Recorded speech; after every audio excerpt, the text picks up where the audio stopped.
Hayırlı erте. İlning töp телеканалында Татарстан яңалыклары Туры эфир студиясында Чулпан Әмери. Бүген язның беренче көне һәм традиция буенча бу көнне без Татарстан Республикасы президенты Рөстәм Миңнехановны туган көне белән котлыйбыз. Ул актив, позитив, республика халкына һәр вакыт ачык. Шушы көннәрдә генә ул ил губернаторларының рейтингын җитәкләде. Рейтингның иң мөһим күрсәткечләренең берсе кешеләрнең хакимияткә ышанычын бәяләү, профессионаллык, килеп туган хәлгә тиз һәм төгәл алыну. Рөстәм Миңнехановны күп тапкырлар раслады. Республика пандемиядан икътисадта аз югалтулар белән чыкты. Узган ел Тайсыр төзүленең 100 еллыгын лаеклы билгеләп узды. Президент еш кына зур федераль проектларда да инициатор булып тора. Россия дәүләт советының төзелеш, коммуналь хуҗалыгы һәм архитектура комиссиясын җитәкли. Аның башлангычы белән парк һәм скверларны төзекләндерү гомум ил проектына әйләнде.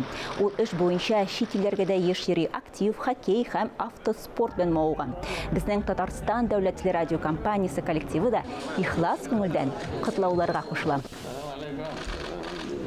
Башка темаларга. Сәмрух ел премиясы Татарстан Республикасы Сәләт яшьләр иҗтимагый фонды тарафыннан Татарстан Республикасы хөкүмәте ярдәме белән оештырыла. Әлеге чарадан хәбәрчебез Динә Нәҗметдинова репортажы. Сәмрух ел премиясының бүләкләү тантанасы башланып китте. Сәләтне үстерү өчен зур тырышлык керткән иң-иңнәрнең исемләре хәзер билгеле булачак. Премияның максаты сәләт хәрәкәтендә катнашучы сәләтле балаларны һәм талантлы яшьләрне бүләкләү. Сәләт активистларының, партнерларының, проектлар авторларының һәм оештыручыларның эшенә бәя бирү.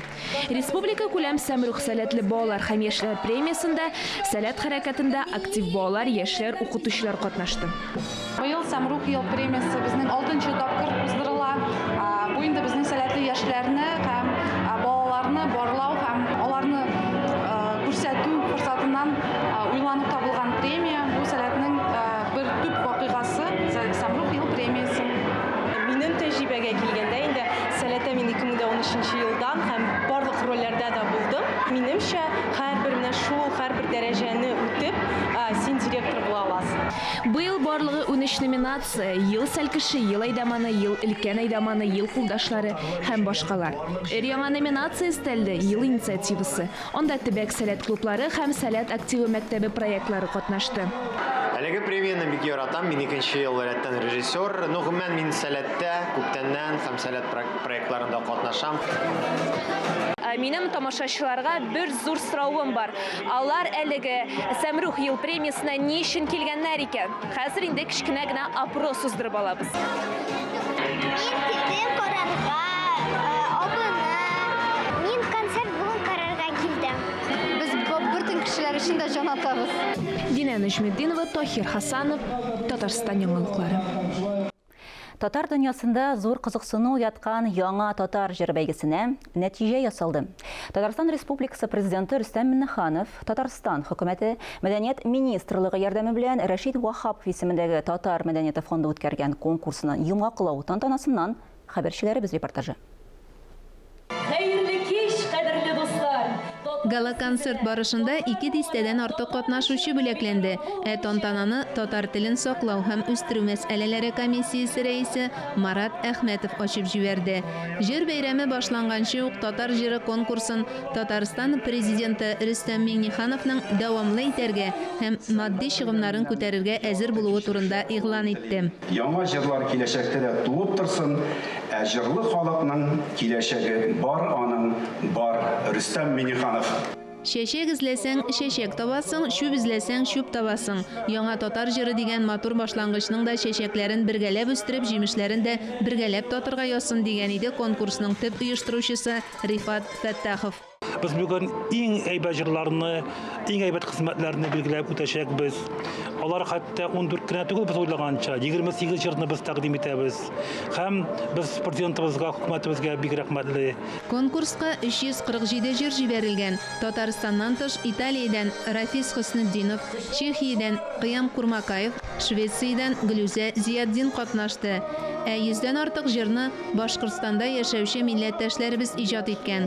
Зифа Нагаеваның "Сүз әйтмәгез ялгызларга" әсәре иң яхшы татар җыры номинациясендә 2нче урынга лаек булды. Төп номинацияләрдән тыш махсус премия лауреатлары да ачыкланды. Шундыйлардан Аллага шөкер җыры.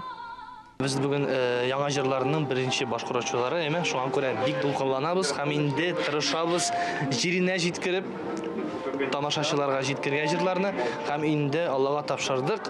Аллага шөкер җыры белән концертыбызны башлап җибәрәбез. Иң яхшы татар җыры дип татар алга җыры игълан ителде. Авторлары Артур Исламов, Булат Ибраһимов.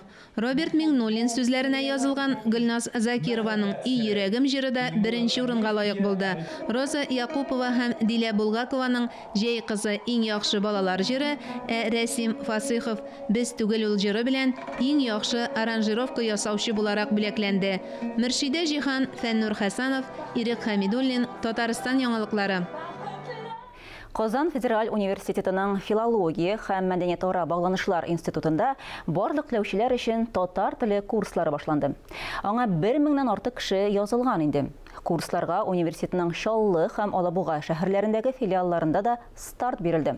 Килүчеләр арасында Кытай, Казах, Чуаш милләтләре вәкилләре, төрле һөнәр ияләре бар. Искәртеп узабыз, татар теле курслары 2011 елдан бирле уздырылып килә. Быелгысы исә Татарстан президенты каршындагы татар телен саклау һәм үстерү комиссиясының матди ярдәме белән оештырылды.